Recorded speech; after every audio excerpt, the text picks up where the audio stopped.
In this episode of the podcast, we're talking to one of my good friends, Arlene Evans. So Arlene is the behind the scenes powerhouse for CreativeLive and now WPPI. So at CreativeLive, she used to be the person in charge of basically finding and bringing on all of the talent and educators. She knows literally anybody and everybody. She then moved on to WPPI, where now she's planning and running the entire WPPI trade show. I thought it'd be fun to bring Arlene onto the podcast to not only talk about what it takes to actually plan a trade show and conference, but also how to bring in the educators. What does she look for in good educators and good education? So if you are a speaker or a lecturer and you want to know, there's going to be tips and tricks in here for you. We're going to talk about the entire process going to the trade show, and then we're going to end with tips on just how to make your experience that much better. She's a wealth of knowledge, and I'm excited to have her. Let's go ahead and dive in. This is the TSS Podcast. It's a place for authentic conversations to uncover the stupid, simple truths that help us succeed in business, create better relationships, and lead more fulfilling lives. Welcome to Think Stupid Simple.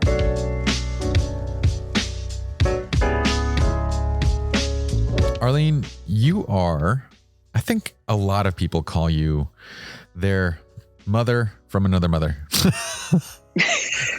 That is correct, including you. Yes. You have called me that before. You are you are a powerhouse in the photography industry. You've been a huge part of CreativeLive's success. You are back now with WPPI. And I thought it'd be fun to bring you onto the podcast, talk about this wealth of knowledge that you have in working behind the scenes with incredible people across the photography industry. But before we get to that, there's a couple items here. So you're living in Arizona now. Tell me. I am. Tell me about this, because you were in Seattle. I was in Seattle for 8 years. Okay. Because of CreativeLive. And we just decided, actually, at the end of November, do we really need to stay here? As it had been dark every single day and it had been raining every single day. And I have a lot of Seattle family. Winters. I have a lot of family in Phoenix. I would have rather gone back to Los Angeles where we lived before, but I don't know if I can handle the craziness there. It's crazy. So this was a little bit of a second choice, just because I can drive to LA now. My dad just turned 97. So I want to be able to get in the car and go visit him once this is all over. Yes. And my daughter's in LA and my son's in San Francisco. So needed to stay on the West Coast. So I'll let you know in July when it's 115 what I really think of it. But right now it's lovely. Well, as you know. I'm just going to point out to anybody that might be from Arizona that it was your second choice. So let's just let that hang for a little bit. So I'm not proud of it, but I'll own it. No, Arizona is a good place to be right now. I wanted to talk. There's a bunch of things that I want to talk about, but you did show me a Post-it note with notes regarding my book. So I'm very curious about that now, which, mind you, I'm in the process of now a fourth and what I hopes to be final rewrite of the entire thing. But give me your gold. Well, no, one of my questions is do you live by this book now? Yes. I mean, you talk a lot about all of your experiences, and you've had some crappy experiences, but talking about self-love and taking ownership of your decisions and things like that. Are you doing that now? I'm interviewing you now, just to let you know. Nothing is off limits. Yes. I do kind of live. That is my framework. I'm a person that needs rules. Like, I need guides and a framework. So this is my framework for understanding relationships. So yes, I do live by it. Oh, that's great. Okay. And then I know you did a lot of research and you interviewed hundreds of people. Did you end up being their therapist in some way when you were talking about them getting their information for the book, so that you had, examples of what you were talking about? So there was a lot of it was observational. So a lot of it was from behind the lens of the camera. And then a lot of it is from actual working with people. So in the process of writing the book, I actually worked with quite a few people directly in terms of their own relationships. And some of them were more friendship based, like they wanted to focus on like, aren't my friendships and working out? Why are my family relationships so difficult? And then others were romantic relationship based. But it was interesting from behind the lens of the camera because when you're trusted as a photographer to go in and document someone's life, they're presenting a version of themselves that's generally pretty authentic. And I don't necessarily mean when the camera goes up. I mean when the camera's down. They behave in a very natural way. But every time I've seen people go into counseling, that's not how they behave. So when two people sit down with the intention of discussing a relationship, they generally present the things that they are comfortable presenting. They present a version of themselves that's curated. It's much like Instagram. It's the version of ourselves that we're okay to put out into the world type thing. And it makes it very difficult from a therapist or counselor or coach perspective to know like what's actually going on. But when relationships are not in distress or openly in distress, and when this isn't a counseling session and when this is just hanging out and observing, then you get to see the underlying kind of tones and the way that people speak and how they behave that leads into, the relationship kind of successes and failures. So that's where a lot of it comes from. And do you know by the time you're finished shooting a wedding who's going to make it and who's not? In a lot of cases, I don't want to say like I'm like I don't No. like I remember reading a book that said like I can predict. It was a John Gottman book, and I like John Gottman a lot. But in the book, it says like he can predict divorce with like a 93% accuracy. And I was like, okay, first of all, anybody can predict divorce with a 50% accuracy. Like you just right. So, those are the statistics. so you're 40% better off than, the everybody else. Second, if you have any modicum of like understanding of how people behave, you can watch somebody for 5 minutes and probably add an additional 30% to your chances. So I didn't like that whole way that was presented. And yes, I can tell if a relationship is headed towards a bad place. Whether or not they stay together is completely up to them. But yeah, there are very clear and observant indicators of like, Pi, I have a question then. Yes. Have you had any repeat clients for weddings? Yes. Great Super question. uncomfortable. Super awkward. Well, here's your first wedding album. So let's talk about your second wedding album. I had a bride once who was like, you are so incredible. I want you to photograph this wedding. And if I get married again, you'll be there for that one too. And I was like, oh, wow. Okay. Don't most people say like, and if we have children, I'd love to have you do our family portraits. Yeah, that would be slightly more normal. Yes. Wow. We are in an interesting industry, Arlene. Oh, so absolutely. What did you think about it? The book? Yeah. I loved it. I loved it. And I do. I think your insights are really spot on. And like I said, you made me start rethinking friendships and how I interact with other family members that normally I would give a pass to, even though they're a jerk. And should I really be doing it at this point? But also, are you going to say anything about how COVID has, changed people's relationships too? Because talk about an impact for the last year, not only for those of us that have been married and are stuck in the house with our spouses, and you have little kids, so that makes it even more complicated. And then also for my daughter is single. She hasn't been able to date in a year because 100%. It's not like you can go out there and go out on a date with somebody at this point. So I was just curious if that changed your view a little bit. That is in it now. And it's funny because this whole rewrite actually came from a conversation that I had with Mira Ko on the podcast. I don't know if you know Mira. She's I do. An educator. I've known her for years. She's awesome.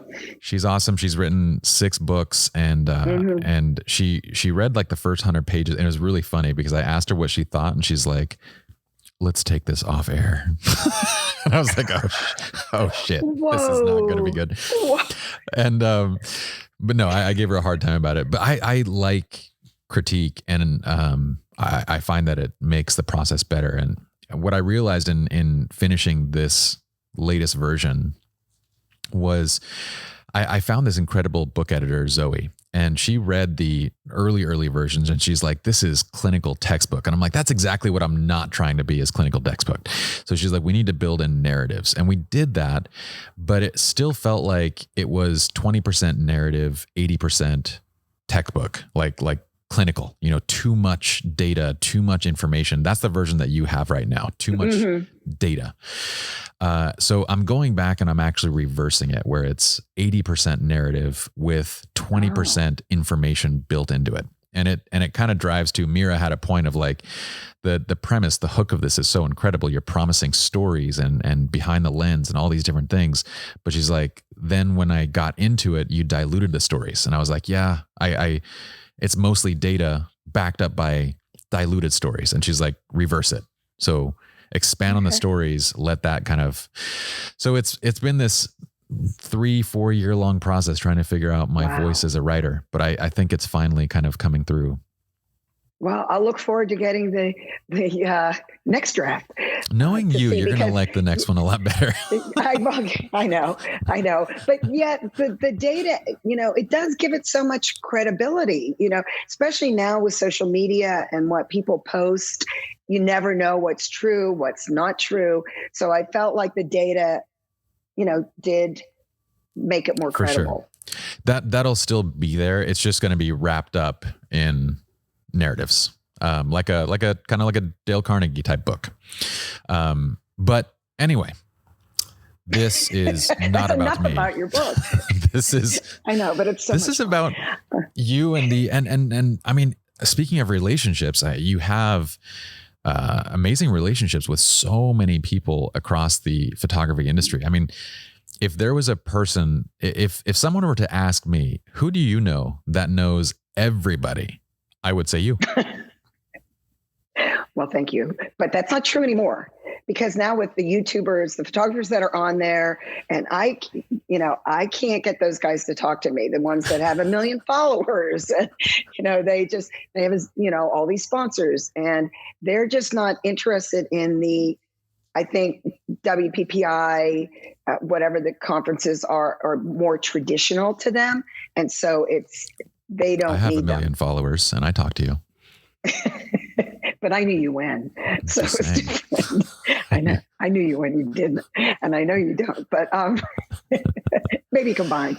But these guys that who, and some of them are really good instructors. There's some really great ones out there. And yes, I would like to have them on, but they just, and I don't know if it's because they have agents and I'm reaching out to the wrong people, but they're people that I've been reaching out to since CreativeLive, that I wanted to get on CreativeLive, and now still trying to reach out to them. So who are some of them? I will bang on their doors with you. I don't know if you know who Peter McKinnon is. He's yes, everybody knows who Peter McKinnon is. He's one of them. He's crazy. But I don't want to go into names here, but don't want to put him on the spot. But and then also it's all changed as well, because the rock stars that used to be in this industry 10 years ago, even 8 years ago, but I've been doing this, 16 years now. Yeah. That aspect of it isn't there anymore either, really. I don't think. You may have a different opinion, but I just don't see the people coming up like the Sue Bryces and the Jerry Guioneses and, even the Pi Jersas, the ones that are, can do it all. They're great photographers. They're great educators. They have people that really trust them. I think that's one of the things about you, they trust you. And I just don't necessarily see that same rising crop of educators coming up right now. That's really fascinating. And do you feel like there's a lack of educators coming up, or do you feel like it's more so like the others, they're kind of more in tune with, I'm just going to teach online, or I'm just going to do a different medium? What do you feel like is going on? Well, I feel that a lot of them are just using their own platforms to get their education out there. To some people, it's still the pinnacle to be an instructor on WPPI, but for other people, they're just doing quite well, doing it on their own. And I think that especially now with COVID and people really being from home and doing their education, it gives it a different spin. And also, I'm discovering that Clubhouse is where everybody is right now. I just got 4 notifications about rooms opening up with big name people who are in there, and everybody is on Clubhouse. And every morning there's a group of women that are having a class, and then you've got, head shop people, and then you've got maternity people, and everybody's on there. And those are educational venues as well. So that is changing it a little bit also. I'm trying to figure out right now how that fits in to what I'm trying to do. Interesting. Clubhouse is, it's all super interesting, specifically Clubhouse because it's so new. And I'm on there too, but I'm not on there that much. I have friends that are throwing all of their chips into that basket, and I don't necessarily see what they're seeing. A lot of them are approaching it as if it's like the new talk radio. And they're saying like, if we can just get to 50,000 or 100,000 people following, and we can start charging sponsors to do this. And I was sitting there thinking like, I don't know if it's going to work quite like that, just because, talk radio, you were able to charge a decent amount of money because you had millions of people listening at any one point in time. I don't know that it's the same when you have 100 people in a room that is going to be like the information just disappears, right? You finish the conversation. It's not like a podcast that it's saved and it just disappears. So some people are saying they like that they can share more because they know that the conversation just disappears after, so they can be more open. And I'm like, that doesn't really make sense either from an educator standpoint. But I don't see companies being like, yeah, I'm going to sponsor you. I'm going to give you $500 to mention us with 100 people in the room. That just doesn't seem possible. No, I certainly wouldn't do that. But if there was somebody on YouTube who had, 10,000 followers and, gave us a shout out, that's different. That's different. Now, YouTube's permanent though. I mean, exactly. YouTube is there. And so it's not, when every time somebody clicks on that particular episode, then that your message is going to be heard. Whereas in Clubhouse, it just disappears. Yeah. So it's not worth it. It's not worth it. It's very engaging. The idea of kind of like being on a conference call with hundreds of different people at once. But the other side of it too, that I don't know if you've participated in a lot of them, but it's felt so far like I don't join a lot of rooms that have good conversations. Most of it is all over the place. There's a lot of people in those rooms that present as if they're authorities and as if they know what they're talking about. In reality, they don't. And they're leading people like this way and that. And then there are the few good ones in between where they're like well-moderated rooms, around specific topics and things like that. Mm-hmm. But it's, by and large, it's felt like a big waste of time so far. Oh, I've been in a number of rooms, but the problem is I get called out and there's no way to be invisible. I just want to go in and see what everybody's talking about. And they're like, wait, there's Arlene Evans from WPPI. Why don't you tell us something about whatever it is? I'm like, no, I don't want that. I want to be a quiet observer. I just want to see what you guys are talking about. I don't want to participate. They call that lurking. It has a specific word. Oh yeah. No, I call it spying. But it's lurking, lurking in the shadows. But so I'm starting to avoid them now a little bit. But a lot of our speakers are in there talking. So And that's great for them if they feel like it's helping them, especially if they have online education to sell, because you get new people in there who don't necessarily have the education and can get it, think they can get it through Clubhouse, but in the end, maybe they're buying some of these products like SLR, all the tutorials that you have. Would it be worth it going in there? But then is it like Reddit then that you're going to get thrown out if you start, talking about what you're selling? I don't know what the rules are. I don't think there's any rules on that so far. It's just a matter of I think if you sell too much, your room will just clear out. People will just kind of leave and not participate. And we're trying to think of, on our side, from a platform side, what is the best use of it? I can see there being a use, if you have a dedicated platform coming onto Clubhouse to do a 1 hour a week kind of fireside conversation. We're gonna, I don't know where did the word fireside come from? Anyway, you're going to get together. From the 1800s when you sat around the fire because there was no electricity. Is that okay? I don't know. I've only heard it in Sounds context good. of religious conversations, but anyway, a fireside conversation about a specific topic that maybe the community is working with, I could see good uses for that. I've seen my friend Paul Von Ritter is doing some, cool interviews. But again, I'm like, Paul, why don't you just have a podcast and interview people on a podcast where there's longevity to it? And he was very much into this idea that, well, people don't want to share things on a podcast because it's evergreen. People can listen to it over and over. And I'm like, dude, you should be those are people that don't really understand the content game, because technically you should market with 90% of your material and reserve the 10%, for those that are paying members of something. But those that are paying members, they want organization, they want flow, they want everything. They want the additional 10%. That's worth it to them to pay for it. But you shouldn't just get on and start pitching so it's people that have this weird idea about what content should be. And the idea that you can't put out too much good information because then people won't buy your stuff. And it's actually the exact opposite. You put out so much good information that people have no choice but to buy your stuff. Well, and that's what happened on CreativeLive. I had big speakers who wouldn't come on because they had their own education, and they said, I'm going to bastardize, what I'm trying to sell by coming on. And I said, no, it's the exact opposite, because they're going to see your class and say, wow, I want to learn more from this person. So I'm going to go to their website and see what they have to offer.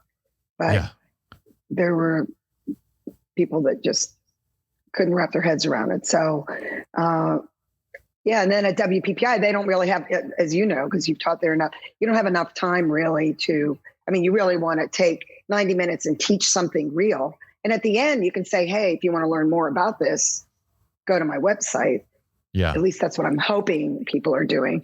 I'd still get complaints saying, oh, this class was all sales and they didn't, really teach me anything, which it's hard to monitor. It's very clear in their contracts and so forth, what they're not supposed to do, but it's a little bit hard, but it's definitely better than it used to be. So that's good that people aren't as selling. I don't know what it's going to be like at this next show, as far as what, and I'm sure you want to talk about this anyways, but what does this show look like in August? I am very probably curious. the first photo show. Well, ClickCon is supposed to be the week before in Chicago. That's a retailer show. So I don't know what their plans are at this point. I think Shutterfest has now been rescheduled to September. PPA has not rescheduled anything for a live show in 2021. But, I've gotten almost like hate mail from people saying, are you crazy? Do you really think that I'm going to come out of, being in hibernation and the first place I'm going to go is Vegas? Are you nuts? And I'm like, yeah, I get it. I'm not going to say, no, I don't get it, because I do. I haven't been on a plane since I flew back from WPPI last February. So, so I get that. But there are other people that are saying, get me out of here. I need to, get out. I need to be with my peers. I need to, get re-energized because people have been by themselves for so long and they're working in a vacuum. So it's definitely going both ways. We'll see. I mean, who knows what it's going to be like in 3 months at this point. I feel like there's going to be a significant resurgence of, if you are of in-person events, like if someone is a content creator, let's say that you do online education, let's say that you have PDFs and then you also sell some video education. There's this weird, again, there's so many misconceptions in the educational realm. One of them is that if you have in-person events, you can't sell those in-person events if you also do PDFs and online education. And I'm sitting here going like, that's like saying that, a musician can't sell albums if they're doing concerts. And they're not the same thing. Like people go to a concert for an entirely different reason than, and it's usually the people that have the albums that go to the concerts. Like it's not mutually exclusive type thing. You want an in-person experience versus an online educational experience. Those are two completely different things. So I see this huge need for a resurgence of conferences, WPPI, ClickCon, everything. But it is going to be an interesting road getting back to it. And I wanted to specifically talk about what is it behind the scenes to create one of these types of events, because we've been asked on the SR Lounge side, you guys should do a conference. And I'm sitting here going, George does conferences, Arlene does conferences. I can't think of another way to pull my hair out than to like try and think about what to do here. Yeah, no,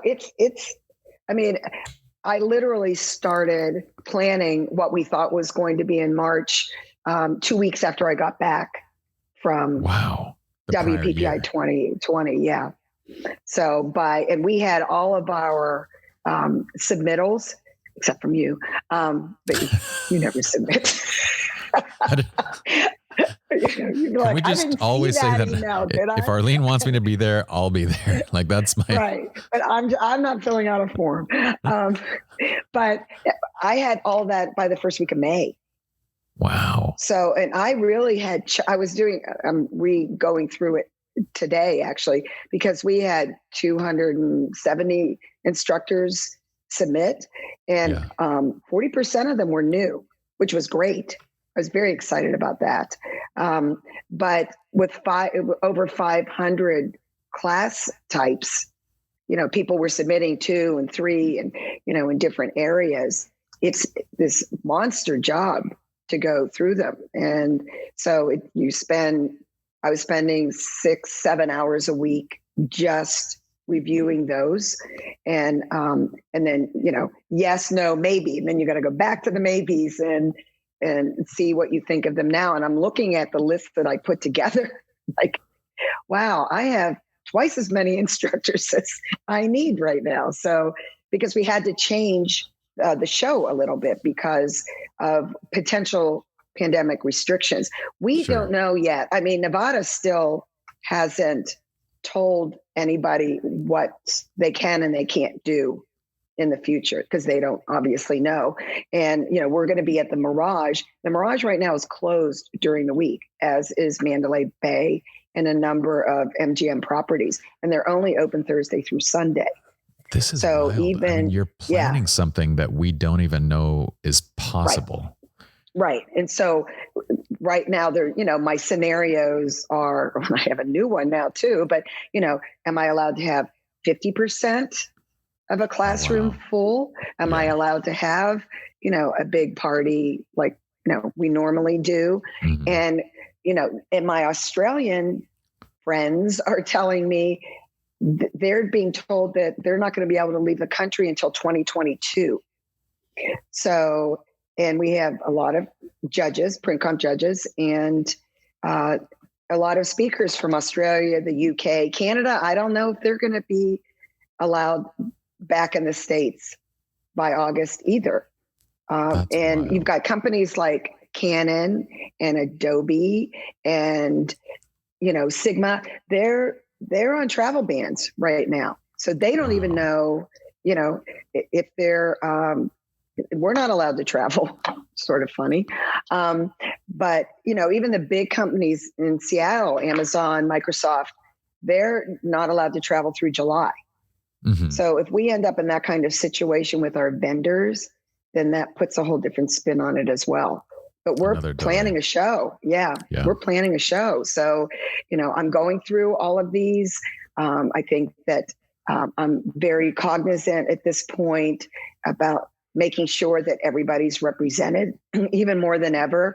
We actually seem to have the best percentage of women and speakers of color than other shows do, which I'm really glad we do. But, now it's even more important. Everybody needs to have their voice heard. So that's something else I have to look at as well right now. So there are so many interesting factors going on right now that you don't want to do a conference. I know I don't want to do a conference. Like and I'm not saying like we've been asked to do one for 5-6 years. Like it's something that I just don't want to do. Like I already feel like WPPI is doing a great job of putting together a conference here on the West Coast.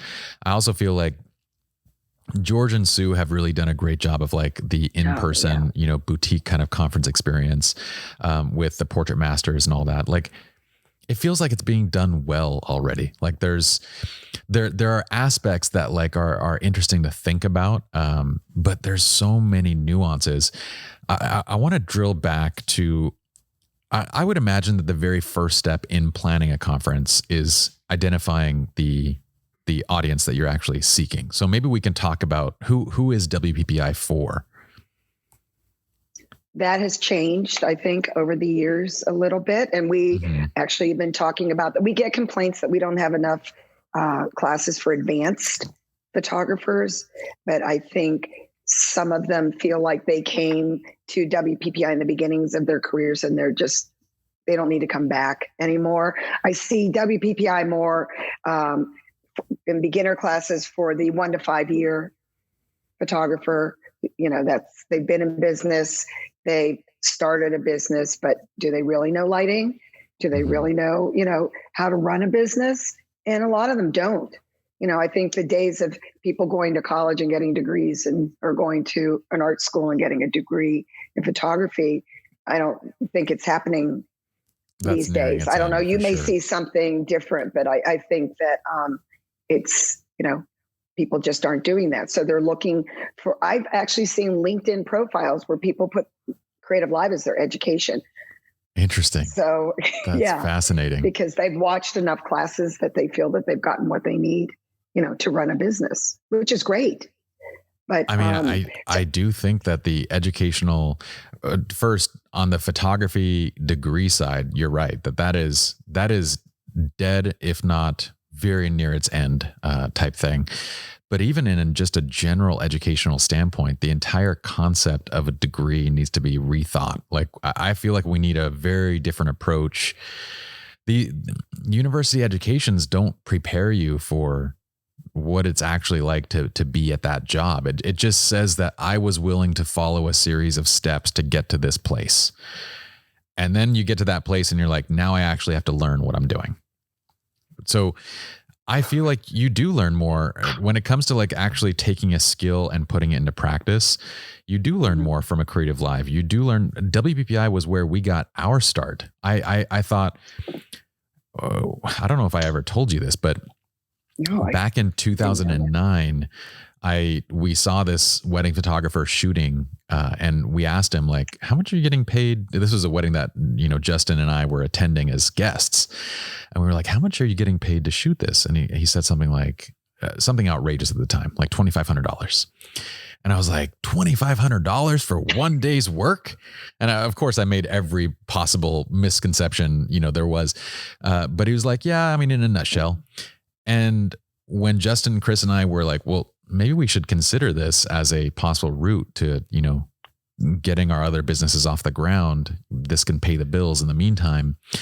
They said, well, why don't you go somewhere and and do some research. And so I hopped online and I found WPPI, and I'm like, oh, it's coming up in, a couple weeks. I'm just going to go to WPPI. And that's where all of my ground research for what to do and what not to do started at WPPI. I went to something like an insane number of classes that year. It was, I had this notebook and I would go to every single lecture.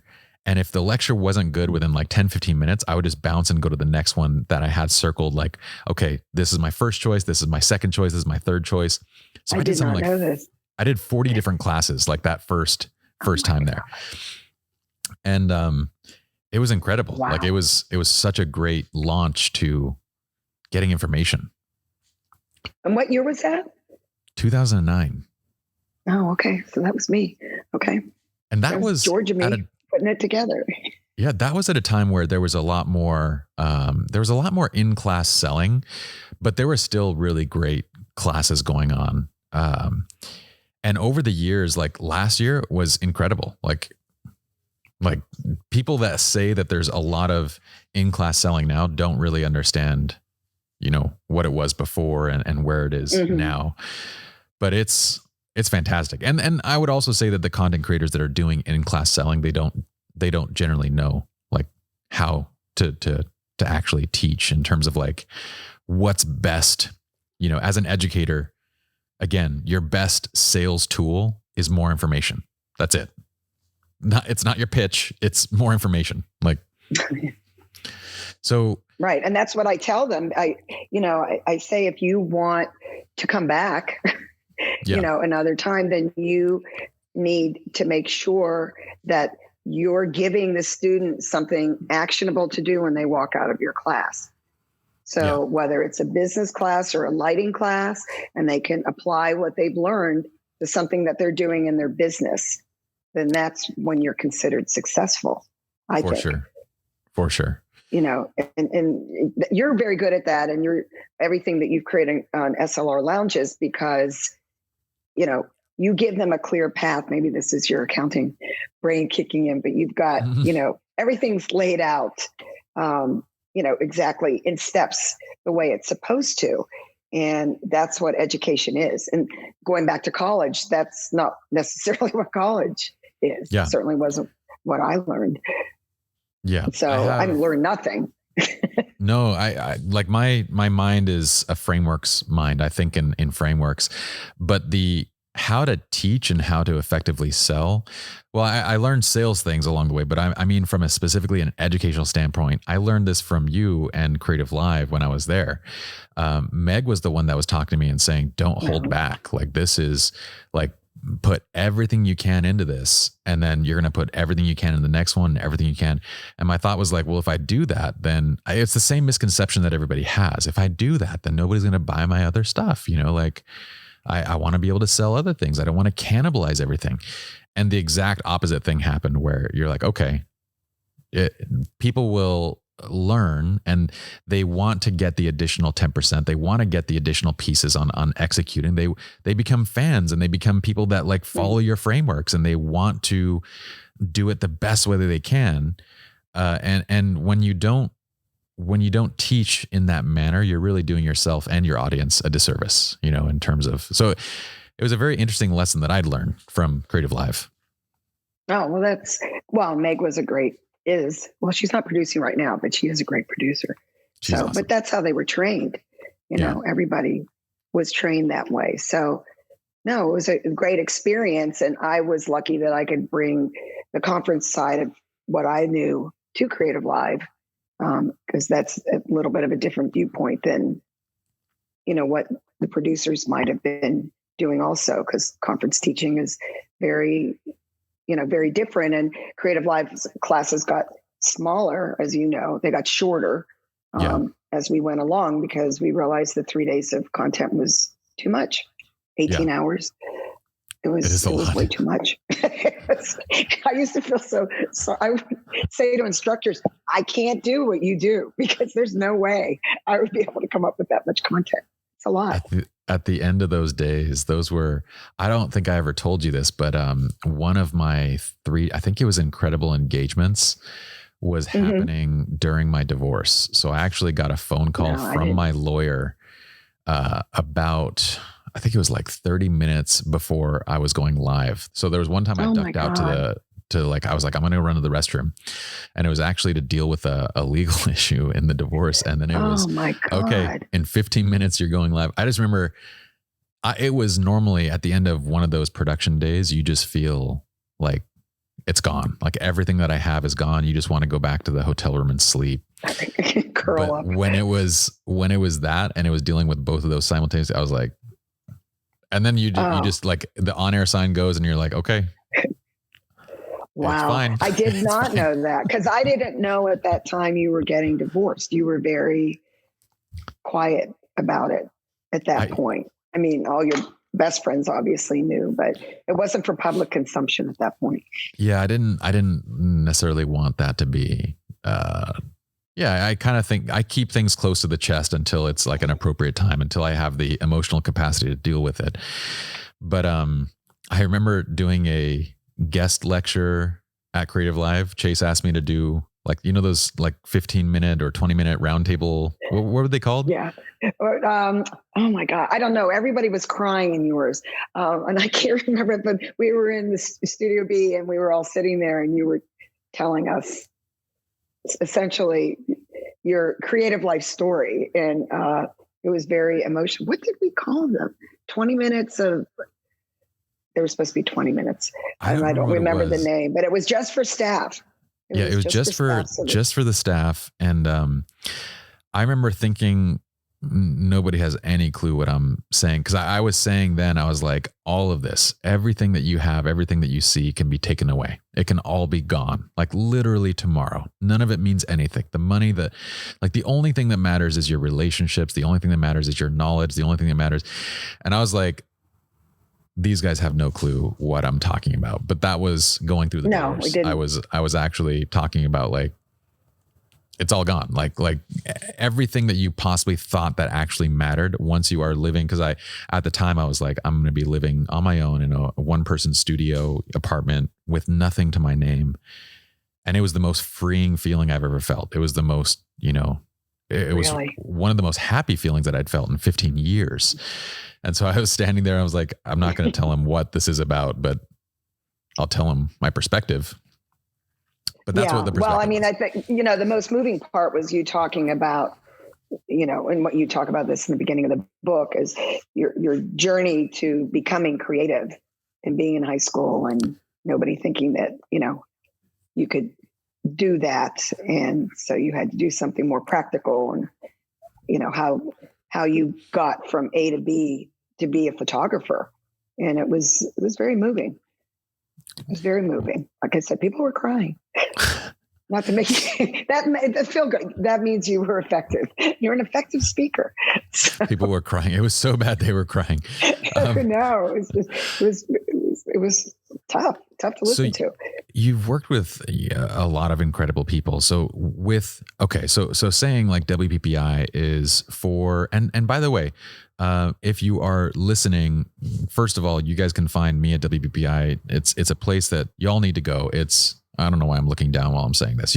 Y'all need to go to. Are you reading off the script? No, I'm not reading off it. I'm looking at my candle. But Arlene also has a discount code for it. Do you want to shout that out right now, and then we'll post it also in the description? Sure. So I've got a code for you all, and it's $30 off, and with the promo code THINK. Trying to get it off of, I like it. Yes, think. And it's going to expire on March 15th. Okay. So I would go for the all access pass. So you want to be able to go to the trade show. You want to be able to go to the lectures. Those lectures are awesome. And Arlene has done such an incredible job curating. And that's actually where I'm going to go to next in my questions. Thank you. But, seriously, since you took back over, I was like, oh my goodness, this is going to be again what it should be. And you took back over last year and it was incredible. Like it was. Well, thank you. It reminded me of my first years at WPPI again. So anyway, go check it out. Thank you. But now, so you say that okay, the audience is, they've been in the industry maybe 1 to 5 years. This is probably well, that's not the whole audience. I'm sorry. It's not the whole audience. So we have two audiences. We have the 1 to 5 years, and then say the 5 to 10 year, the intermediate photographer who needs to take their game to the next level and they don't know how to do it, or they need those business skills, or they need a kick of creativity. So they want to go to a lighting or a posing class to sort of, or to learn about new products to offer their clients, which is especially important now after COVID, because people, especially for wedding photographers. So those are the two groups I think that we speak to the most. Okay. So with those groups identified at that point, what are your next steps in planning this thing? Is it going after the educators? Is it the experience? Is it like, what are the next pieces of trying to plan the conference? Well, as I said, we have a lot of submittals. Everybody has to submit a video. So talking about why, yes. Okay. Right. So they submit a video and we ask them to say why they want to teach the class, what they think they can bring to the show. And you can learn a lot about somebody and maybe it's not 100% fair to judge them on that, but really that's all I can judge them on is just seeing, because photographers aren't always the best writers. So their descriptions don't necessarily say, what they're going to teach in a way that makes it sound like it should be a class, but people sometimes can talk better to it. So that's the next thing. And you go through every single one. Yeah. So for those that are watching or listening that are thinking about being one of the educators, can you go into what you're specifically looking for and maybe how to stand out? I can. First of all, I'm asking the questions that I would want to know. Like, what are you really thinking? Oh, it's a crapshoot. I just throw it down the steps, and whatever lands on the top step. No, it's what I said before. Show me that you're going to teach something that when the students walk out the door, they can say, I can do that. That's going to help my business, or that's going to transition me from natural light to using flash, or, these are new poses that I can implement, in my business, those kinds of things. So that's what I'm really looking for. It has to be something that's educational and actionable. Actionable, I guess is the word. Really. So, and that's in all, we have 7 categories. So it's, it's hard. Well, we have an inspirational category, and that one's harder for me to choose from, because people oftentimes just want to talk about their journey. But that doesn't necessarily mean they're going to inspire someone. So that one's a little bit harder. It's definitely harder. I think last year we only had 1 or 2 of those. Probably have more this year.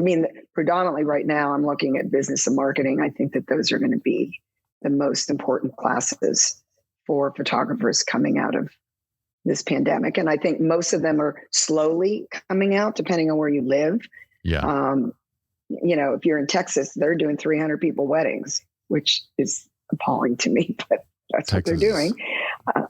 We have our own miniature world. Texas in Huntington Beach. Huntington Beach is its own world. I was going to say Orange County, and Orange County is just Orange County is not been.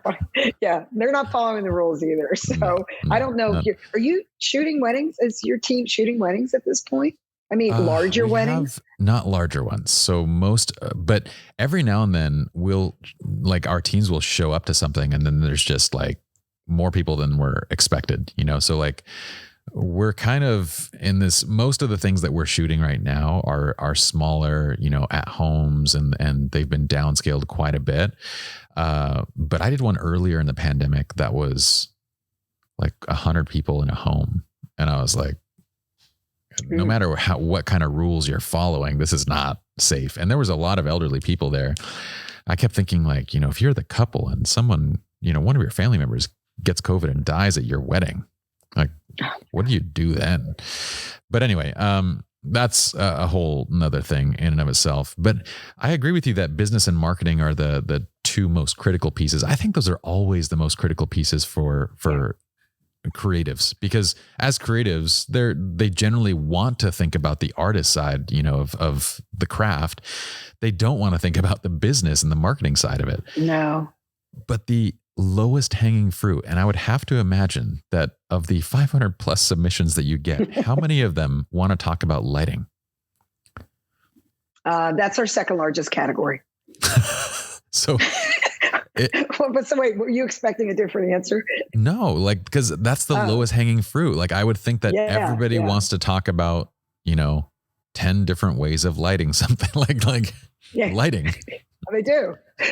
They absolutely do. Whether it's in the class or they're doing a photo walk and it's, how to incorporate 1 flash, 2 flash, 3 flash. We get every variation of that, how to shoot natural light, how to shoot with light and make it look like it's natural light. It's every, but I think they're all important.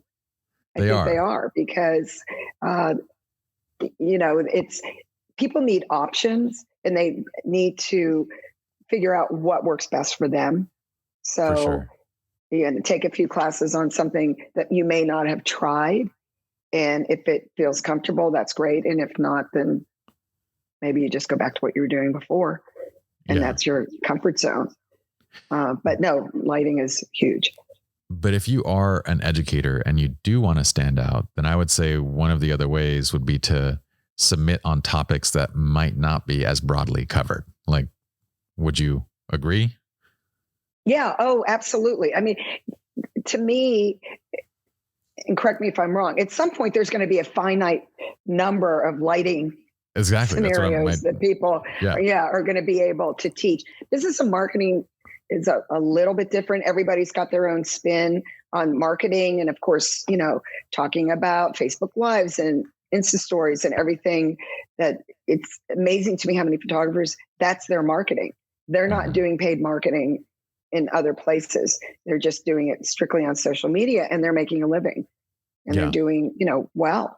And then now I've had some submissions. So then you get into SEO and, how do you keyword, what you're putting out there so that it goes to the top of the list. So maybe you're even in your lighting class, how do you get it noticed before somebody else's lighting class? So all those things are really important to this is a great statistic. 93% of photographers are single business owners.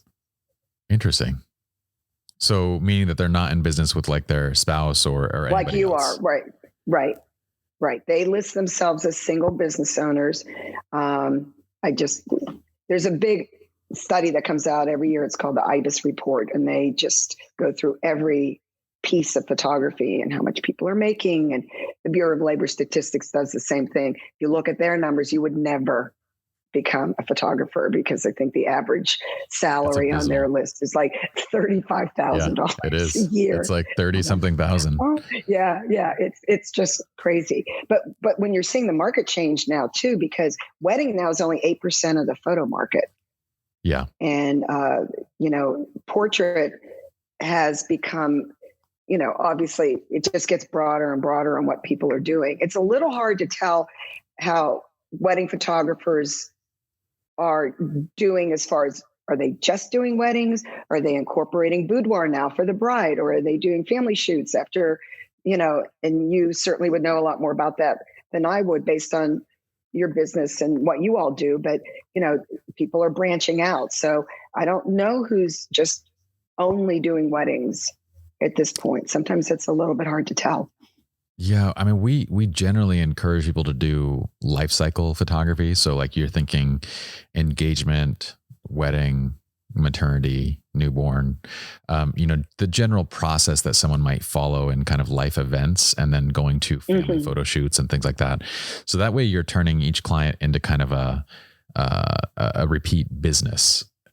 Because those that are just doing weddings, only weddings, it's kind of a struggle because you're trying to, every single client is a new client. You have to pay and work to get every single one of those leads. And if you don't reuse them, then it's a little bit difficult. You have to keep on marketing to new people constantly. So we teach from that aspect, but I know that there are quite a few that only do weddings. And they haven't done well. Yeah. I mean, I hear sad stories a lot. It's heartbreaking. But now you hear a lot about micro weddings, where you've got 10 people, 15 people, and how do you price your packages? I mean, that's another thing that people want to learn about because, people have said to me, I don't know if the big wedding is going to come back. The fact that people that had big weddings scheduled and have postponed them or canceled them or, because they couldn't find a venue, say in 2021, because they were already booked, do I really need to have 250 people at a wedding? Can I do it with 100 and still have it feel like it's special? I'd love to know what you think of that. I think there's going to be a long-term psychological shift in terms of like event size. I do think that psychological shift is probably going to last like a few years. Like I don't see people being like, I'm going to throw a 500 person wedding in 2021. That's just unlikely to happen. I think in 2022, it may be more likely, and 2023 will probably be back up and running again. But I think usually with a lot of these kind of like, the pandemic was a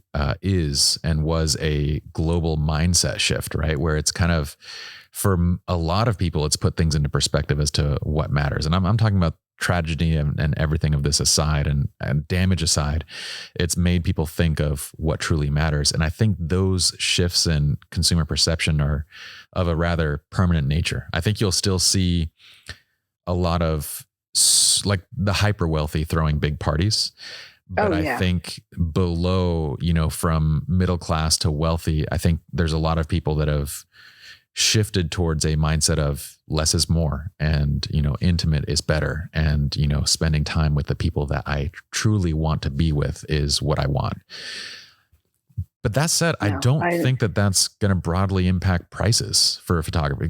The benefit of photography is that it's not catering. Photography and cinematography are not headcount based, it's art based. So I see an initial impact as to people being reluctant to spend, but in 2022, I don't see the size of a wedding being a dictator of how much you can or should charge for creative services. That's interesting. Well, it's the same. I mean, in the end, it's the same amount of work. You may have to bring an extra, photographer or two if it's a really big wedding, but don't you look at it as being, it's the same process. Exactly. You're meeting with the client, you're doing the engagement pictures, you're shooting the wedding, the post-processing. If you're doing it yourself, then, that's a whole thing on its own, presentation, albums, whatever else you're going to do. It's the same, whether it's, 100 or 200, correct? Yeah. I mean, by and large, from let's say 50 people to 250 people, it's identical. Then when you start getting to, we have 300, 400, 500, we need to add a fourth shooter and a fifth shooter. Then you're starting to get to like, okay, now this is more work but a destination wedding with 10, 20 people, it's almost identical to a local wedding with 100 people, they're very similar. And like I said, we have the fortune of not being caterers. If you're a caterer, even if you're the most luxurious caterer who charges $500 a head, it's still per head. Those are the places where people are going to be really hurting. Which is sad because I know a lot of them have already gone out of business. But do you find though also, and I always find this fascinating, once you get over 300 people, is it more work also because of the expectations of the bride's family, the bride, not necessarily the groom?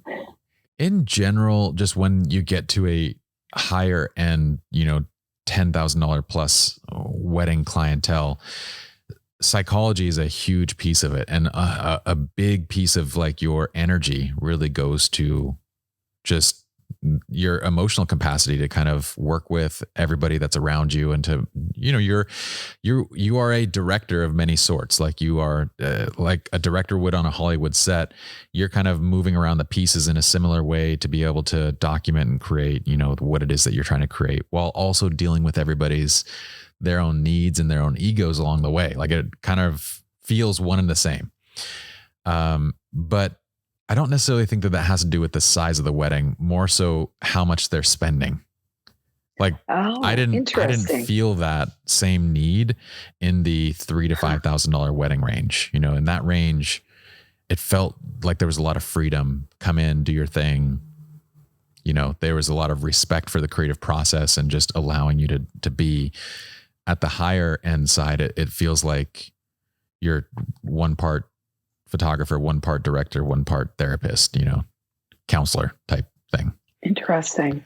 Well, no, it is true, but you're also can end up being the brunt of any frustrations that for sure the bride might have, or, the family might have, or, the divorced parents and they're remarried and who's going to stand with whom. And it's all your fault if, they're all in the same picture at the same time, kind of thing. So it's an incredible study of human beings. I think when I got into photography, I thought that I was really in love with the craft of it. But I think over time I realized, no, I'm really in love with like the psychology of it, like the people all being together. Yeah. So, yeah. Well, that's why you wrote a book.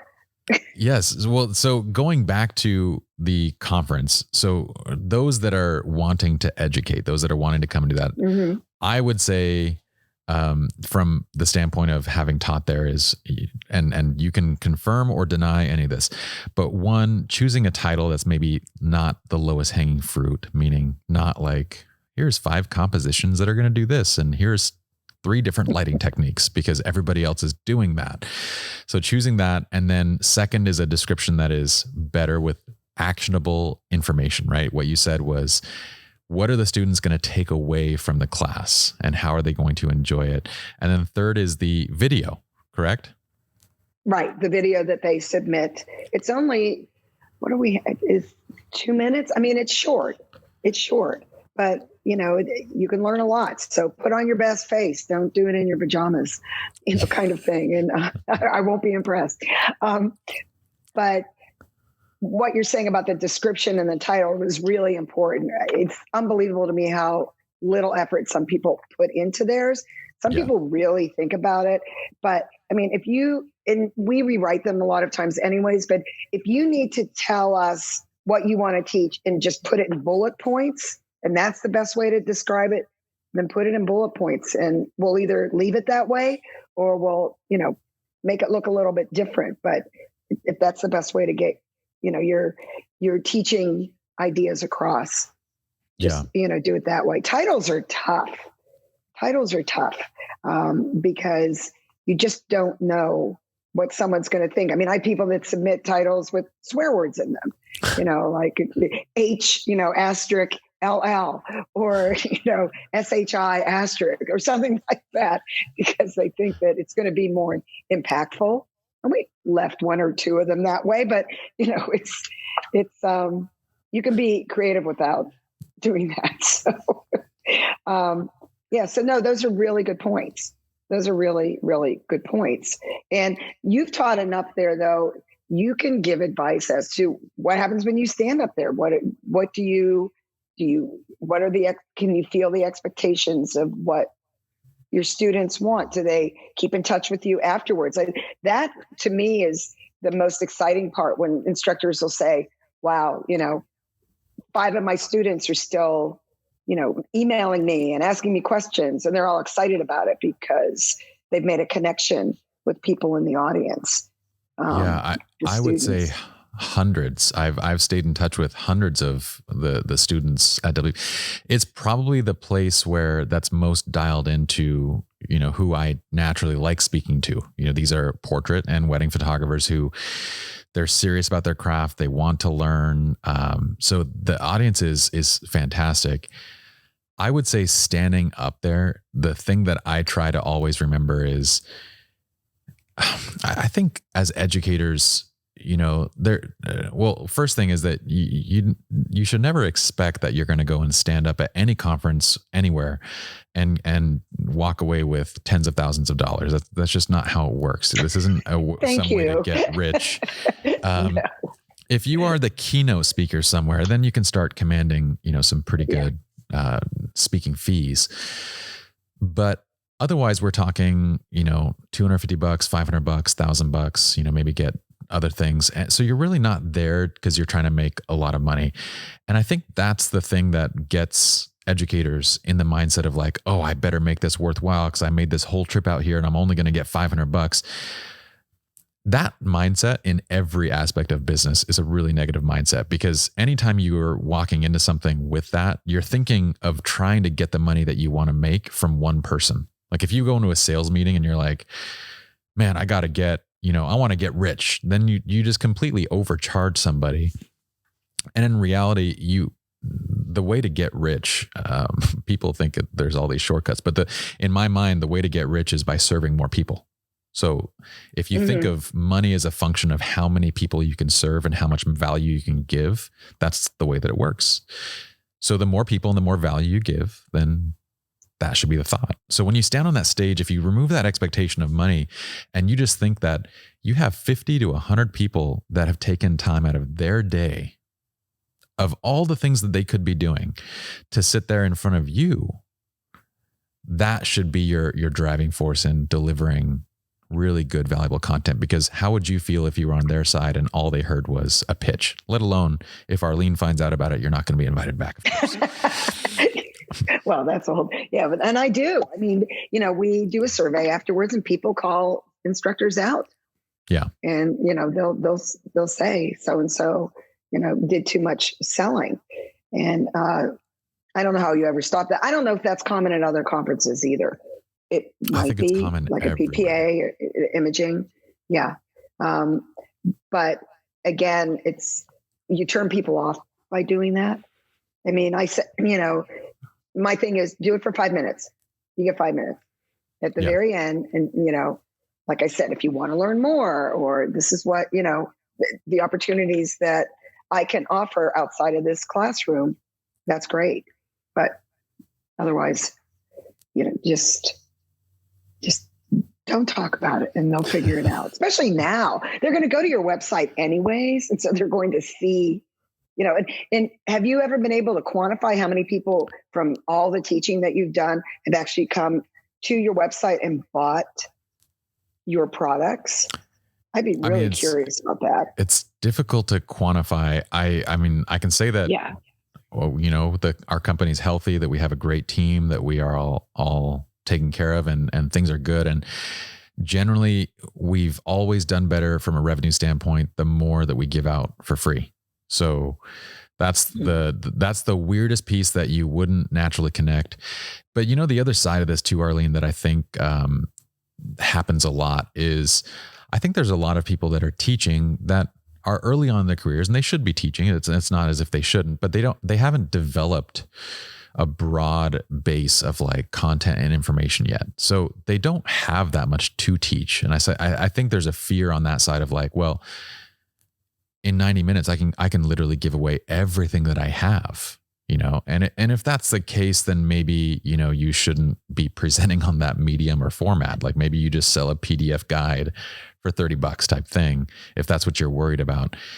But okay, going past the educator's side, what do you want the typical attendee, which is 1 to 5 years of experience or 5 to 10 years of experience, what do you want them to take away from the WPPI experience? Like, what are you aiming to create?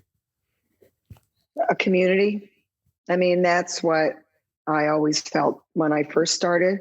I mean, and if you were there in 2009, you would walk in there. I mean, I know 5 couples who got married because they met at WPPI, which very much warmed my heart. But that's super cool. It was really cool. But, people room together every year because they met that person at WPPI, because photographers work by themselves, most of them, who do you bounce ideas off of? Who do you don't have, it's a very lonely business in a lot of ways because you're by yourself, and you're editing by yourself, and unless you can find a community within, your regional area. And I've had photographers tell me that other photographers where they live won't talk to them because they don't want to give away their pricing. They look at them as being competitive. Whereas some people will say, oh, I've got this great network, and if I can't do a wedding, I'll pass it along to somebody else that, I'm friends with in town because we meet for coffee once a month or, whatever it is. But that's what I want WPPI to be. I want it to be, a comfortable space where you can meet like people who think like you, who have the same struggles that you do. And hopefully you'll come away with a friend or two, and you'll come away with feeling that you're not alone. And now with all the social aspects of it, you can stay connected all the time, even on Clubhouse. But there's just so many avenues that keep people connected. And that's what's really important to me. I know that sounds cheesy, but it's true. I agree. It's one of the most valuable pieces of it. I also feel like if you are at a conference like WPPI and you happen to be sitting in a class that has a certain title, whether it's, 10 different business tips to get your business off the ground, then you can probably imagine that the 50 people to the left of you and the 50 people to the right of you are in the exact same position. And one of the best ways that I took advantage of when I first went was just networking with everybody next to me, all around me. Like, it surprises that was a great me. idea. It just surprises me because most of the time I go into the classes and every time I teach, everyone's just sitting. They're either sitting with the people that they already know and they're talking amongst them, or they're sitting among strangers and nobody's talking, but nobody's actually talking to people that they don't know. And I'm sitting here going, you guys are all sitting here as photographers in a class that's labeled something that every one of you is going to like. This is your peer group. It's already been niched down to the exact people that are on your level, and you're not talking to each other. No, it's true. And I've tried, unfortunately, we haven't had the room to do it, but I've always wanted to just have, send out push notifications and say, if you're a photographer in New York City and you're doing portraits, come to this room at 1:00 and meet people from your area that you can talk about what you're all doing in the same area. But we're always so limited in space, unfortunately. But I don't know, maybe I can do it this year. The other thing that I want them, I want them to come away too, not only from my side of it, but from the trade show side, because you want to make your exhibitors happy, obviously.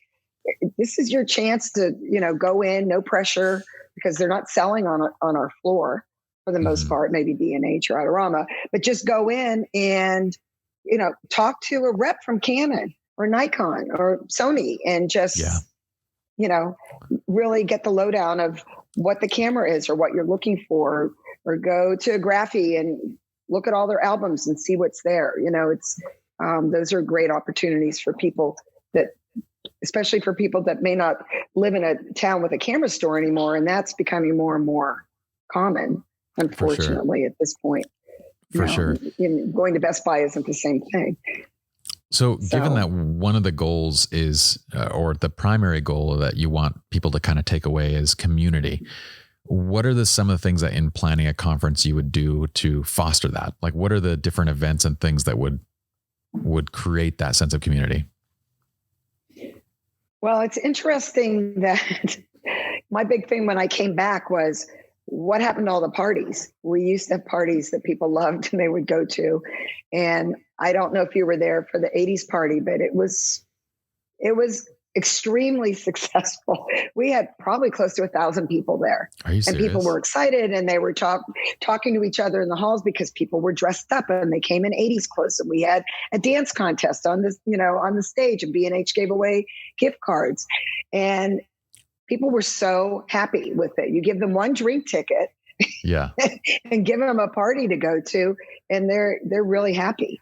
They're really happy. And so we did that one. The next night we had sort of a games night. I don't know what we're going to, a lot of it's going to be dependent on social distancing and what we can do for 2021. But the other thing too is, and people were talking on the show floor, we started doing image reviews for free. And so that would be a really good one. Yeah. So we had 10 tables set up, and I got, I can't believe I didn't recruit you for this, but I got my speakers and judges to, volunteer 2-hour blocks of time. So they would come and talk to, people who would either bring their iPad or their computer, or very few of them actually brought prints. Yeah. But it was really fun to watch them as they were waiting, talking to each other, because they were all there for the same purpose. They wanted to have their work critiqued. So they were really excited to be there, and they would talk to each other. I know it sounds weird, but it was fun. No, in-person critiques. I mean, critiques is one of the things that I think one of our pieces of content that is most appreciated are the critiques. Like, people love critiques. Mm-hmm. So do you feel like in planning a conference, because so much of creating that community is bringing people together, especially bringing people of a like mind together. Do you feel at times that, because I've been overwhelmed, like, with the amount of things that there are to do at a conference, especially one like WPPI, where you can go to the trade show, you can go to, the actual platform classes. You can also go on photo walks. It sometimes feels like there's too much to do and there's too much fragmenting going on. Do you feel like that's an issue? Right. Like, is there an optimal setup in terms of creating the experience? Well, yes, I think so. When we used to be at the MGM, we would have 12 platform classes at a time, and people were angry. But yeah, we had lines for them. But they said, I don't know where to go. I don't know what to do because it's too much. We're going to have less classes this year. Mm-hmm. We're going to have 68 classes that'll come with the conference pass. So that makes it a little bit easier. We'll still have 50 photo walks, but and we've cut out the master classes. Those were the ones that were 50 people, and we had to cut it down to like 25 people, and people have to pay extra for it. And financially, it's just, it's not worth it for the attendee, and it's not worth it for us. Yeah. At that point. But you have to put yourself out there. Like you said, you have to really, you want to be there, and you'll find groups of people. And I encourage, and if you have suggestions for this, I would love to hear it, but I encourage people to stop in the hall and introduce themselves. If you're getting something to eat in the food court and you see somebody who's got a badge on, go introduce yourself. It's an opportunity to meet somebody new. I think that people become more and more hesitant about that these days. But I think you're in a safe space, especially at the Mirage, because we're going to be predominantly the only ones in the convention space. We were originally the only ones. And then that, because we had to move the date, there are going to be a few people in there, but otherwise, we're going to be the only ones. So it's all photographers all the time. Yeah. What's interesting to me is I don't know that I have any, you've been doing this much longer than me. And I feel like 10 times more about building a conference than I will ever know. But from my side, it feels like those that are coming in with 1 to 5 years of experience, that are kind of just starting out, getting their feet wet, those are the people that really benefit from shooting experiences. And I would almost like say that you can't really do a shooting experience from a platform class. Like, no. And I would be curious if you were to say, like, anything lighting, composition, or shooting related should be a photo walk. That should be an experience that you're going out and doing.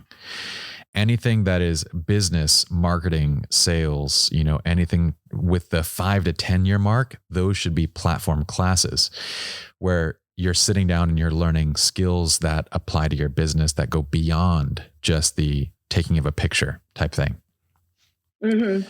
No, I agree. But it's funny how many people especially newbies, they like to watch somebody on a stage, how they set it up, what they do with the models, I could see that being useful. They want to be observers. Yeah, it is. Yeah. It is.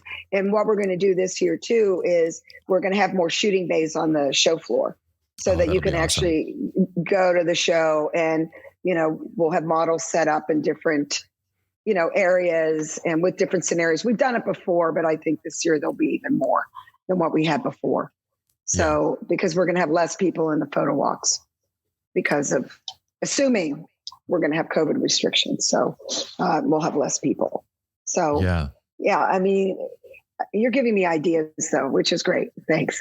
Well, because I feel, I want to, maybe this is the year where we try to give people a little bit more of a track to go through. So if you take this class, then maybe you should take this class. If you take this business and marketing, you should take this lighting and posing if this is where you are. I've tried to do it in the past and it's hard because people are at different phases in what they're doing. So they may have no business skills, as and but they know a little bit more about lighting. So you can't necessarily direct them. It might be too basic or it might be too advanced for them. So, but I think this might be a good year to try it a little bit more to see. And we're going to do more of that on Rangefinder. We've really combined the brands more now. So like right now we're doing something called Reset. So every month we pick the topic. Then this month it's posing. Last month it was contracts and copyright. Next month it's lighting. And we're going to aggregate all sorts of articles, past and present. We have a webinar about it. We're going to, have different information so somebody can go to the Rangefinder site and all that information will be in one place for them. And as we get closer to the show, we'll have more instructors participating in that also. So that may be helpful to people too. Yeah. You know what's interesting? No, it totally does. I'm sitting here thinking kind of through everything that you're saying and I'm processing and I'm also thinking of like, if conferences were vitamins versus painkillers, I would say the painkiller, the thing that everybody wants is portfolio building. From a photographer's perspective, the thing that they all want is to go and take pretty pictures and be able to say, I did that. And the funny thing is that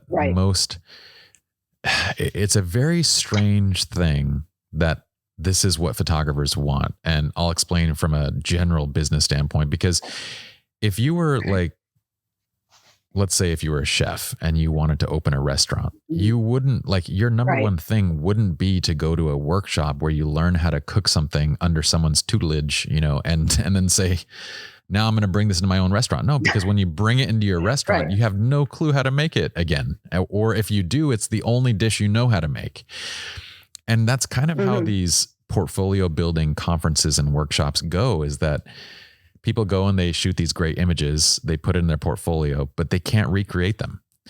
So it's the thing that everybody wants, but it's also the thing that is the worst for your business and every aspect. Right.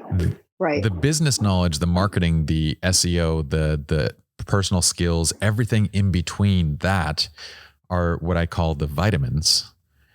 And those are the things that nobody wants to take. I mean, we have to set reminders to take our vitamins, but if you get a headache, you know exactly where your painkillers are. So it's so odd because that's what everything at WPPI, the lectures and everything that is taught there is so much of it is what you need. And yet it's very easy to fill up a workshop where people are just shooting. And it's very difficult to fill up a workshop where you're teaching business. And it's a strange thing. Yeah. It is very strange, but yet you'll find them on the show floor, in these studio bays, and they're going to be, they're pretty models. We had showgirls. I can't remember whose booth it was last year, but they actually had hired Vegas showgirls, and people went crazy because they wanted to take pictures of the showgirls, but they were just pictures, they were just photos, and someone was, there telling them how to light. We, had Sigma or Profoto or whoever it was, helping them with lighting and stuff, but it's like teaching post-production though too, which is also probably the third most popular track at the show. Because people want to see the latest in Photoshop and Lightroom. And, we have good instructors doing that, from Adobe usually. So they sit and they learn and they watch. But unless they're sitting there with their computer with the program open, then are they going to be able to go home and figure out, how to do it? So that's why I'd like to keep those classes smaller. Yeah. So that, it's easier. And then you can learn from people that are next to you too. I've seen people talking to each other. Well, how did you do that? And, how do I incorporate that? So that's a little bit harder to teach. As you know, you teach post-production also. So, that's a tough one. And you sell presets. So you know how that works too. Yeah. Hard one to keep in. That's one of those things that there's a lot of topics that I love teaching in person and I would rather teach in person. That's one of those that I don't. I don't ever, I hate teaching post-production in person. It feels like, especially with my voice, I feel like I'm putting everybody to sleep and it's not. You've got a great radio voice. Why would you be putting them to sleep? I can look at their eyes and they're like glazing over. Anyway.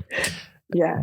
This was last year. Was it last year? No, it was last year. WPPI 2020. It was above 10,000 attendees, right? Yeah, we had, we were close to that. I want to say it was 9,000, which was much better than the year before. Yeah.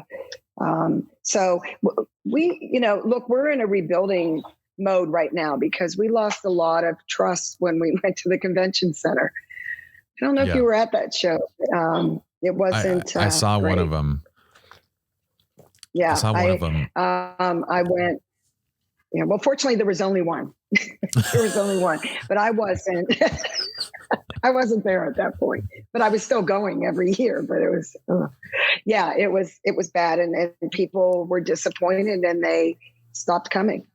So it's sort of rebuilding now. It was the year that I felt like the people that were managing the show had lost sight of what it was. Like what you said was, we are community for those that are primarily 1 to 5 years and 5 to 10 years. This is but when it went to that other venue, it wasn't community anymore. It reminded me more of like E3, where it was like this kind of downscale.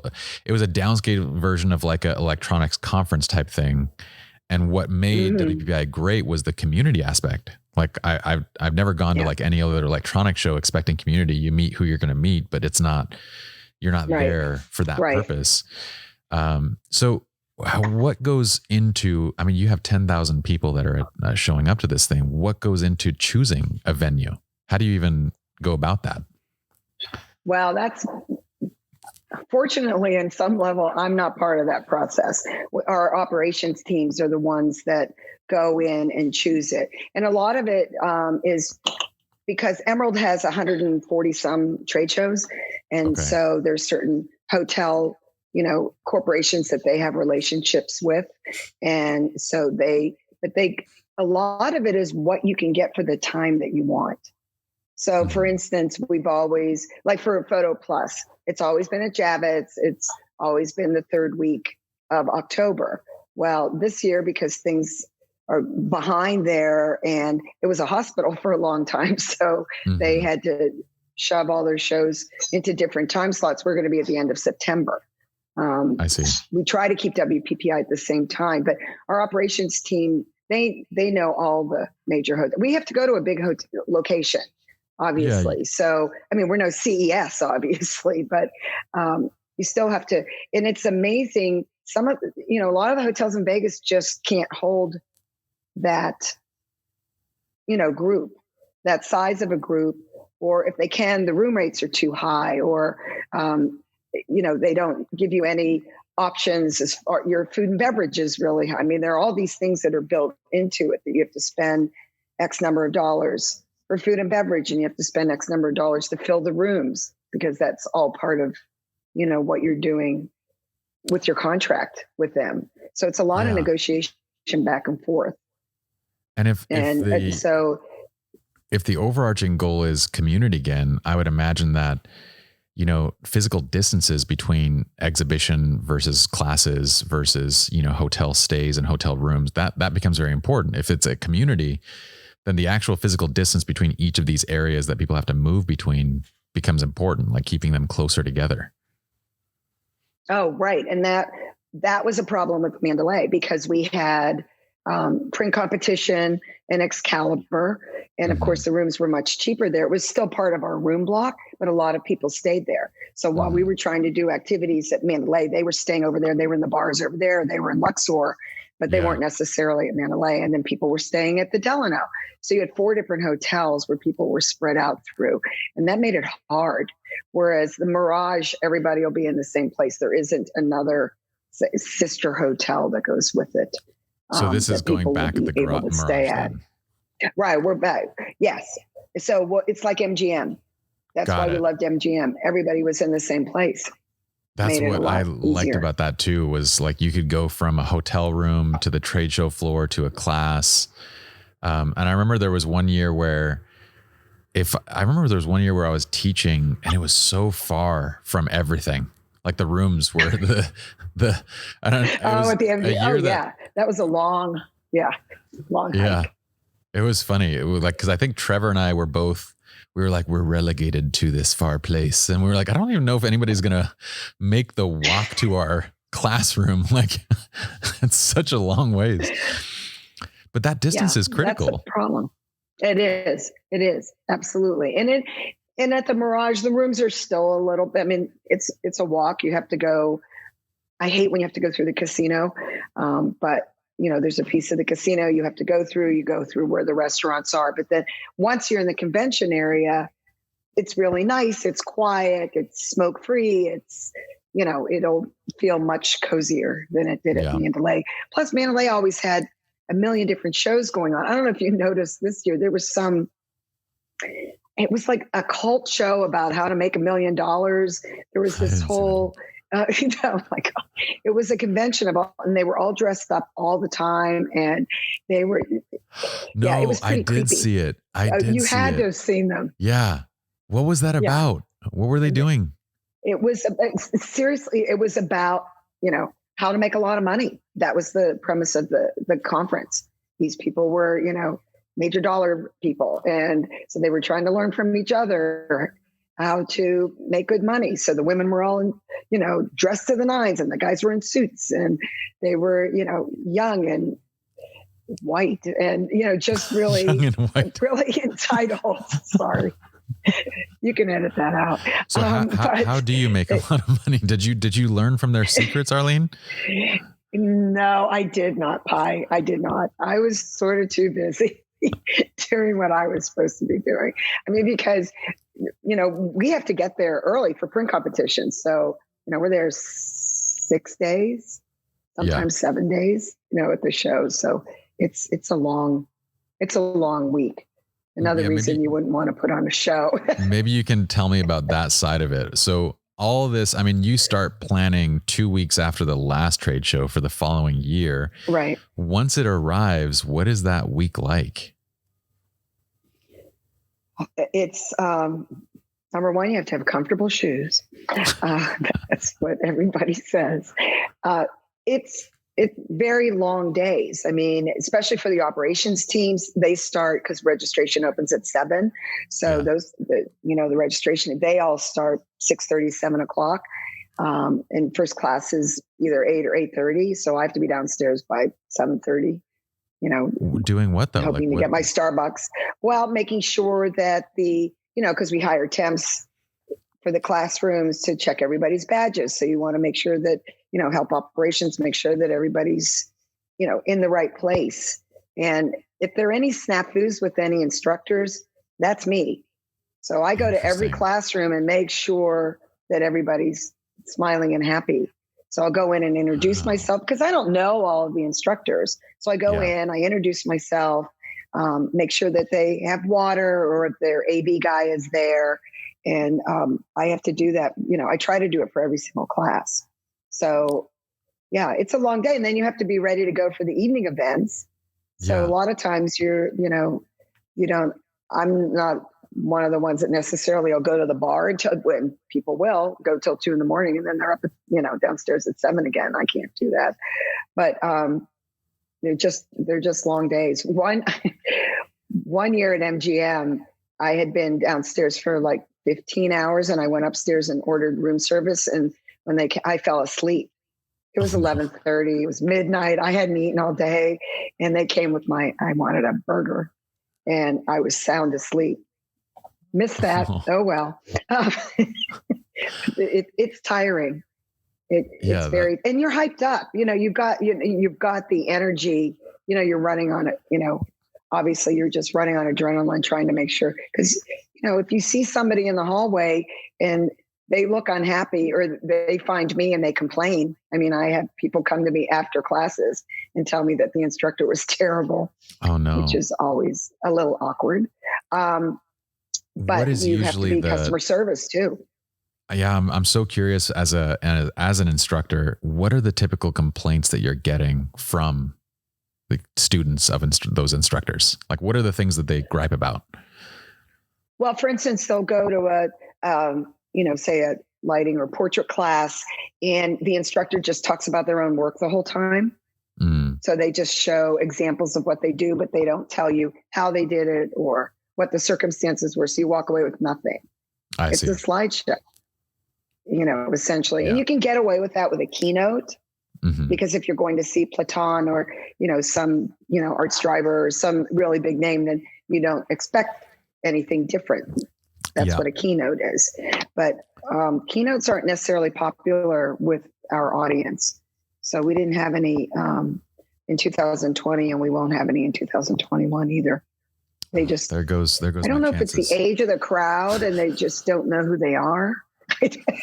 I'm not sure, but it might be. But it just doesn't work. So it's not worth the money. And as you said, it's a lot of money to get some of these guys to come and do a show like That's ours. What it's just kind of surprised me is I went to Platon's and I really liked it. But again, I enjoyed it from the standpoint of like, when you're at the 5 to 10 year mark, and I guess I would be at that point now where I'm 10 years in, I'm established. I don't want to learn about, lighting and shooting anymore. Like I can still refine and get better in those things. Don't get me wrong, but it's more so like, I want to hear about someone's process, their artistic process, the way that they work, how their psychology is. And that's what Platon and keynote speakers deliver on. But yeah, the majority of the audience is not that. And that's where I feel like I know Platon's speaking fees are crazy. And I was like, yeah, this isn't enough people to merit, crazy. The fee. No. And he was very gracious, and he was very nice, but, we were flying him from New York, and we had to fly him back, and then the speaking fee, and, he wasn't going to stay at the Excalibur. He was at the Delano and a suite. It's a whole, it's a lot of money. So I just don't think it's worth it at this point. So I'd rather have a party. Yeah. No, for sure. So showing too much of your own stuff, talking too much about your own work without presenting valuable content, salesiness. Are there anything else that would be good takeaways for an educator? I'm trying to think of what else I get complaints about a lot. Mainly it's just there was no teaching in the class. Yeah. There was nothing. There was nothing to be learned. And that's what I was talking about, actionable classes, actionable education. And that's not what some of them are doing. So, and I learned because, I learned who not to bring back or to talk to, there have been situations too where, there have been people complain that the instructor's using bad language, or they're being sexist, or that one makes more sense. Bad language is like, yeah, right. We're all adults now. Yeah. It's okay. Well, no, but they're really not supposed to, drop any F-bombs in their class. Okay, I will remove all mine. My bad. My apologies. Yeah, well, I'm not worried about you. Well, that was the same at CreativeLive when you were teaching. I don't know if Meg told you, but you can't. It's limited what you can say. I don't generally curse that much. When people are. No, I know you don't. But it's amazing to me how. You've got conservative people wherever you are, and they don't want to hear that. So you have to be very careful, because people are coming from all over the country, all over the world. We had, I want to say 56 countries represented in 2020. I don't know if those people are going to be allowed to come. That's crazy. But I hope they are, but I don't know if they will. I think 9% of our attendees are from outside of the US. So a lot from South America, Brazil, Asia. And I just don't know if they're going to be able to travel. Yeah. It feels like they might not. I mean, I, for one, am really looking forward to it. I hope that by that point we can travel more. I mean, at least I would think stateside we should be good. But we need in-person experiences right now. Oh, really, I know. Really it's amazing how the exhibitors are excited about it because they have not been happy with the virtual shows, the virtual trade shows.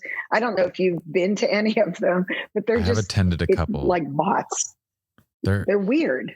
I mean, it's just, it's not natural. It doesn't feel normal that you're, walking along. It feels like you're in a video game. I haven't done those not the ones. Same experience.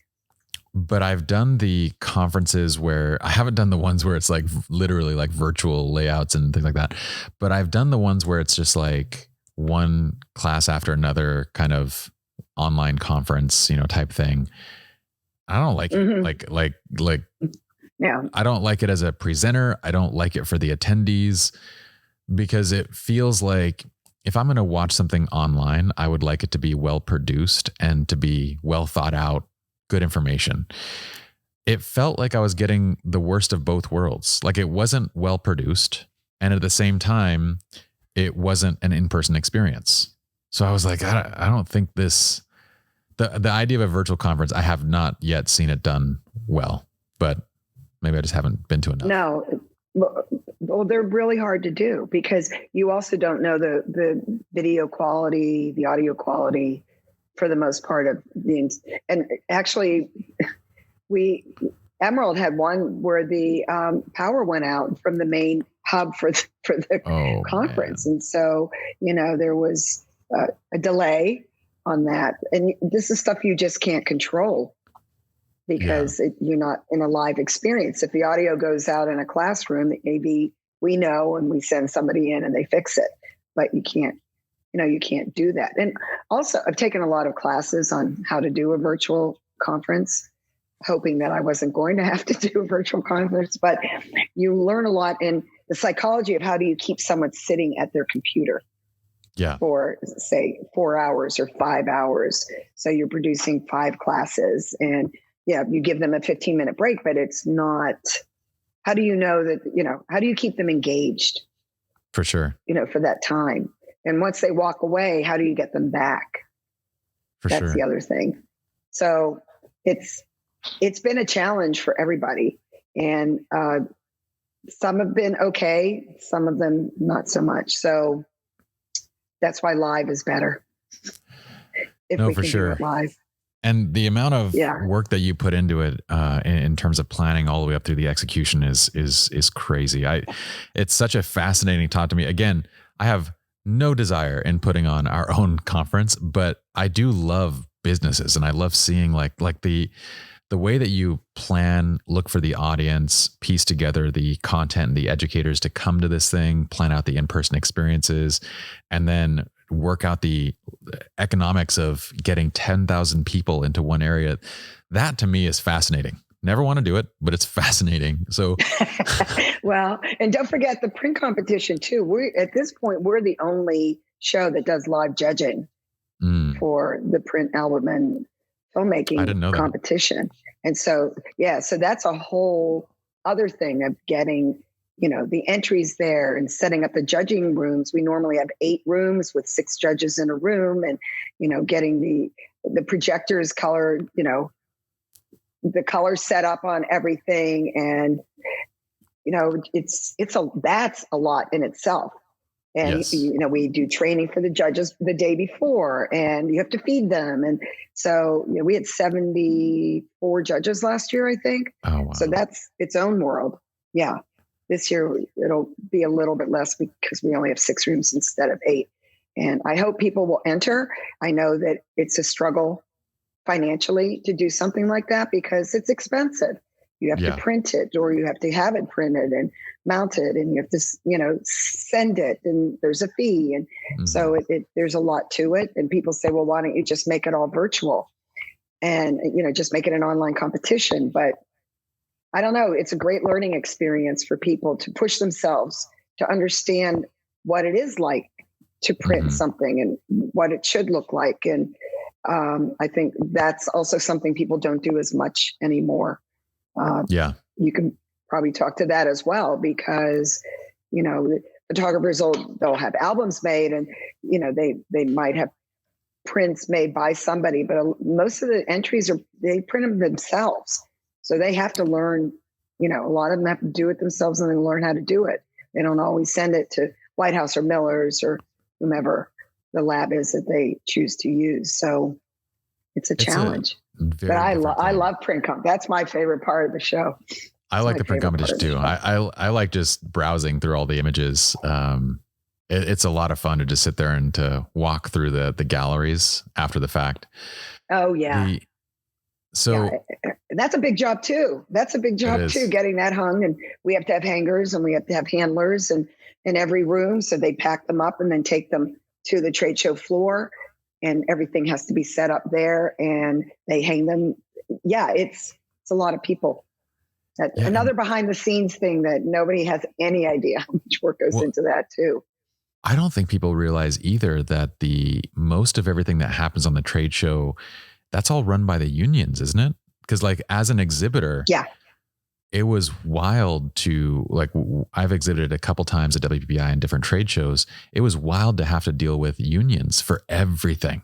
They have these odd fixed rates. If you want us to bring in a box, it's $500. And you're like, what do you mean? I can just carry the box in myself. No, you can't. If you want to carry in anything, you got to pay the fee. And I was like, this is so strange. So I can't imagine from your perspective, because isn't everything unions as soon as you are on the trade show floor? Yeah. So we usually we have to use a specific AV company, and then we have to use, Freeman, who usually sets up the whole trade show. So there are different unions you have to work with. And I've gotten in trouble for plugging something in a classroom that I wasn't supposed to plug in, because you're not supposed to do that. So having grown up in a union city, I know. Yeah. I grew up in Pittsburgh, and it was all unions, and I used to do human resource union work. So I'm sort of used to it. But that's how these guys make a living. And they're really suffering right now because there are no shows. And so, I think Freeman had to lay 50% off of their staff because it just wasn't work for them. It's just not work. Well, Vegas, the whole city of Las Vegas is... that economy is run and with by trade CES shows. And you've got the biggest ones, NAB, CES canceled again. So you've lost all these major shows. Wow. And so, they're really hurting. And I feel really badly, because we have some people that work for us every year it's the same people. Even the temps that they run registration and do all that. And they're all usually retired people that there's a couple of agencies that hire retired people to come and work the shows. So they'll check badges, and they'll, print badges and do things like that. And they're wonderful people. And that's how they make, extra money to add to their Social Security. Yeah. And they haven't had that either. So that's another reason why we want to do the show. We want to support the industry there. We want to support the economy. Yeah. Because it's sad. It's sad, but until they open up full time, and I don't know, with the summer months coming, are people, are they going to open up and people are going to come? Usually that's their slow season. Mm-hmm. But the good news is the room rates go down. Which is great for our attendees. What's going to be interesting and who goes outside anyways? It's 115 degrees. Who goes outside? Ridiculously And, hot. Since a lot of our attendees, I know. Yeah, that'll be interesting. Now, actually living here, I've been here when it's been that hot, but not every single day. Yeah. So a lot of new things to learn in my new environment here, but No, and then you're going to have the $400 summer AC bills in Arizona. But you know, well, yeah. I feel like when trade shows and conferences and these things do come back, they're sorely needed. And I feel like it's going to come back in a resurgence where everybody's going to want to go to them. The other thing is that I think everyone, at least for the first 3 to 5 years, is going to be incredibly appreciative of them until we kind of become ungrateful again and go back to just, our normal expectations. Complaining about everything. Hopefully this year they won't. They're going to do that. This is great. I'm out of the house. I'm away from my kids. I get to do something grown up. Expectations will be at their lowest. Yeah. I just hope people will fly. Again, a lot of people, I think 60% of our attendees drive, so that's good for us. But people don't want to fly either. Yeah. I'm going to have to get used to the idea of getting on a plane. I guess I'm going to have to do before then. But, they're just afraid. Whereas people I know who have already flown say it's safer than going to the grocery store. So yeah. I don't know if that can be a campaign slogan for us. I don't think so. But it's safer to come to Vegas than it is to go to the grocery store. It might need to be part of the pitch. That's going to fly. Well, yeah. Maybe, my friend, I've had you for almost 2 hours. So what if we did this? What if we closed out with the trade show / conference quintessential must pack items? I'm going to go first. Okay. I love that. Okay. I want to hear because you're an instructor and an attendee, so it's different. My first, to add to your good pair, like an incredible pair of shoes. Let's add to that, like what you said, an incredible pair of shoes. I would add throat coat. It's a herbal tea that I drink religiously. I drink it regularly, but anytime I'm at a conference or trade show, it really helps to it doesn't matter whether you're lecturing or not, you're going to be talking till your throat is sore. So throat coat, that's one of mine. What do you got?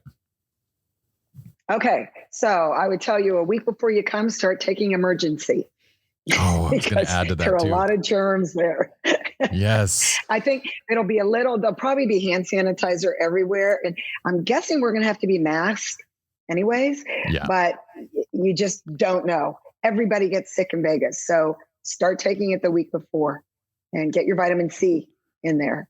I would tell you have 2 good pairs of shoes, because what industry people say is you should change your shoes twice a day, so that I've heard put one pair on and then somewhere in the day, that you change your shoes so that your feet don't get too sore. I would bring a water bottle, need to be hydrated. So bring something that you can fill up, because most of the hotels now have drinking fountains that you can fill up water bottles fill up from. Yeah. So definitely have one of those. I wouldn't, especially in the summer, make sure you have something, because the air conditioning is going to be crazy cold, because that's how they keep these places. And it's going to be in August. So even if it's 115 degrees outside, make sure that you have something, don't wear tank tops everywhere. Make sure you have something, especially if you're sitting in a classroom, it's going to be cold. I was going to add to it something like that. Backpack, not the sling bag, but an actual backpack, like something slim that's like comfortable to carry around, but 2 straps. Going out with a sling bag is like destroy your shoulder and body by the end of the day, because one side of your shoulder gets so painful, and then there's so many handouts and things that you might come across that you want, but you don't want to carry around all day. So if you have a backpack that you can just throw stuff in, that helps a ton.